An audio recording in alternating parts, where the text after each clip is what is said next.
I'm a journalist, you're a journalist in some level, we're all journalists on this set here, and we all need the First Amendment. But you can't be joining the protests that you're ostensibly covering. Don Lemon was filming, I don't know who Don Lemon is, I know who Don Lemon is. He was filming himself, then deleting the videos about how he was organizing and participating in this protest. Now, look, you have, I think, perhaps morally, and I think potentially, Alex, legally, a much higher threshold when you are dealing with a journalist. But we do know, obviously, that Democratic administrations love violating the rights of journalists. They spied on our colleague, James Rosen, and his parents when Joe Biden was vice president. Now that Don Lemon has been fired, he's a disgraced, washed-up lemon.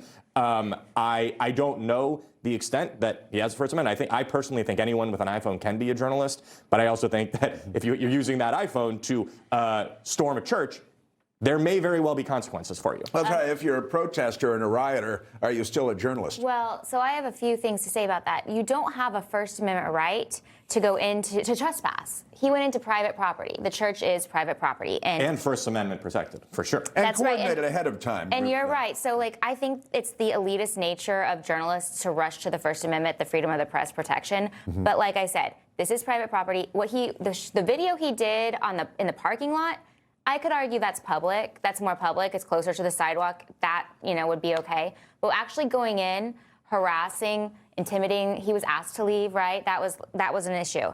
The other thing I wanted to bring up was I compare this to how the Biden DOJ treated pro-life protesters. So when they went into a clinic that's also open to the public, if they're going to argue a church is open to the public, those pro-life protesters ended up facing the same charges under the FACE Act and incarcerated. So by the same standard, if you want justice to be equal, he should do the same.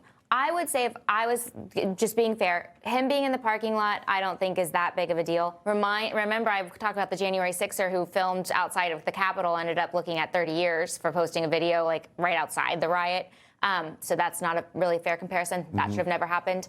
But, going in, that was the line too far. He should have stayed. He could have stayed outside, reported what was going on, but he didn't need to go in and participate. Well, and the Democrats sentenced a 75-year-old grandmother to 2 years in prison for praying outside the abortion clinic because she violated the so-called FACE Act there, the ironically named FACE Act when you're talking about abortion clinics. But never mind that. Don Lemon's lawyer, just the man you'd expect, of course. Abby Lowell, famous Democrat lawyer in Washington, very political activist. The man who represented such esteemed clients as Letitia James, for example, and Hunter Biden, Democrat mafia. Lowell released a statement following the arrest saying, "The First Amendment exists to protect journalists whose role it is to shine light on the truth and hold those in power accountable." And he goes on to say, "Instead of investigating the federal agents who killed 2 peaceful Minnesota protesters," the word peaceful is confusing to him, "the Trump Justice Department is devoting its time, attention, and resources to this arrest, and that is the real indictment of wrongdoing in this case." And I've got to say, it's Abby Lowell. He's a famous Democrat Party activist, lawyer, and he's been on the wrong side of a lot of things in the past. But this is, again, the First Amendment, they've attached themselves to one element of the First Amendment, freedom of the press. But the freedom to practice your religion actually comes ahead of the press in the First Amendment, doesn't it? Well, what I'd have to say here is good for Abby Lowell for getting another high-profile case. Seems like he's very good at doing that kind of thing. I do think Hunter Biden's not paying the money that he used to pay. There we go. I do think that this case is going to make a lot of Americans a little uncomfortable. I think instinctively a lot of people are resistant. Okay, should we be arresting journalists? That said, Don Lemon's kind of a controversial one.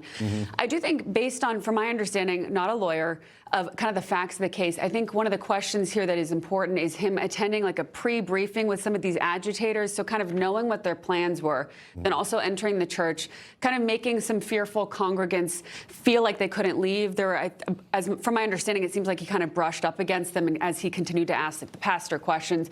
But that said, I do think that this one may be kind of hard to sell to the American people because, again, people kind of see the First Amendment as something that's obviously really important. But yeah, kind of a tricky case here for sure.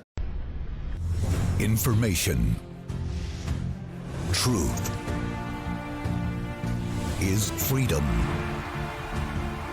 Is Newsmax. It's real news for real people.